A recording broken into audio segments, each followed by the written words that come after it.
Hi, I'm Missy with On William Street, and this week we are going to do another Kids Can Quilt series. The quilt that we're going to work on is a little bit different than our previous quilt. This one is called a rag quilt.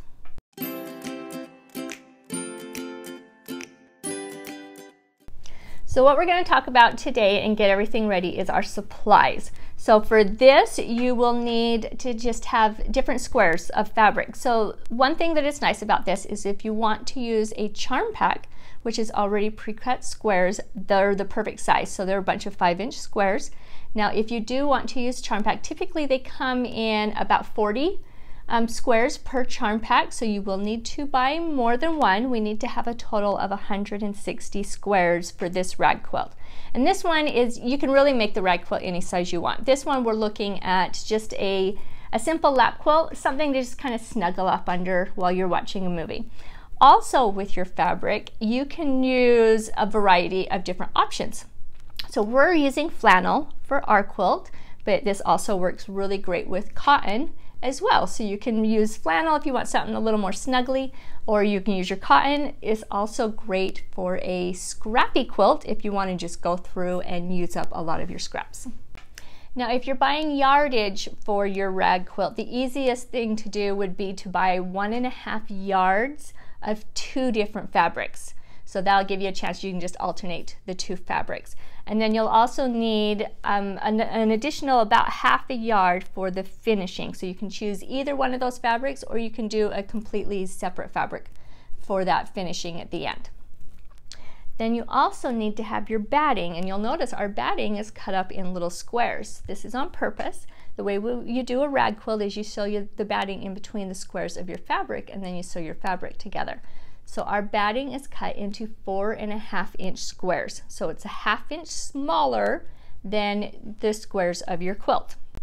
So for the batting, you're going to need 80 squares, so half the amount of batting as you do for the fabric, since you're going to turn these into basically a sandwich, a small quilt sandwich. And then also you're going to need supplies to cut your fabric out, unless you're already buying pre-cut fabric. I don't know if you can get pre-cut batting, so you're probably still going to need something to cut that out. So we like to use our cutting mat, a ruler. This one is great. It's just a 6-inch by 24-inch. You don't have to be as long, but having the 6-inch is really nice because then you can do the whole full 5 inches without having to do some different measuring. So that makes it really easy. And then your rotary tool. You can also use just regular scissors if you want to cut all of these out. So that is an option if you don't have these tools. And then you're also going to need something to mark your squares. So you can look at getting a fabric pen. If you would like to, make sure that anytime you use any type of fabric pen, test it on your fabric first. There's lots of different options out there for fabric pens. There's heat erase, there's water erase, and there's some that just disappear on their own. Or this is something that it works really well, and we know all of you have one of these in the kitchen, so just grab a butter knife and that will also help you with those marks on your fabric.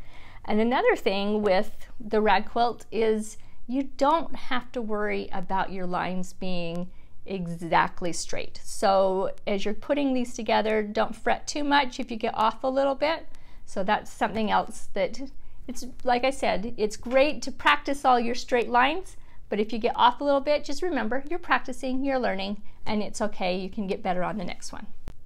And then of course you're going to need your sewing machine and some thread. So thread, you can use whatever color you want. If you've got fabric that is very similar in shade of color, then you can use something that hides in that, or use something that shows up. Don't worry too much about it. Just kind of pick something that you think goes well with your fabric. Or just use white or a basic cream. It's like always perfect to just use a basic cream. It kind of hides in just about everything.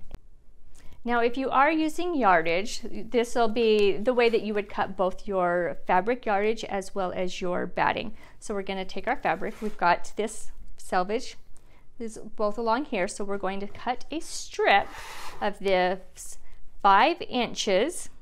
So we'll put our ruler on, Measure that 5 inches, and then we're going to cut a strip from selvage to selvage. So that basically means the entire length of the fabric.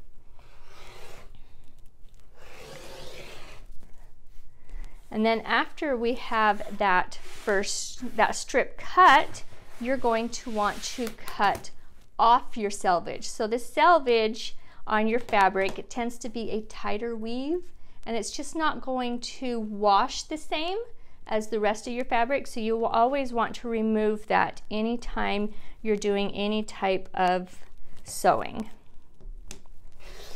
So we'll remove our selvage off. And then we can go ahead and cut our 5-inch squares. So just take your ruler, line it up along your 5-inch mark, and you're just going to cut the whole thing all the way down to get all of your 5-inch squares.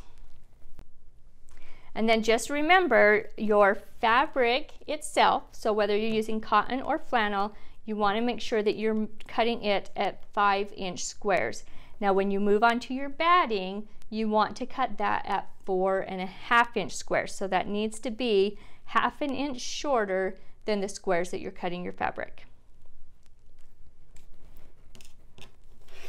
So go ahead and we'll just keep cutting this all the way down to the end, and then we'll make the next strip and cut it. And make sure when you're cutting, you've got an adult supervising, and keep your fingers away from the blade. They can be very, very sharp, and you do not want to cut your fingers. So gather all of your supplies together, and then tomorrow we're going to talk about the next steps to create our quilt.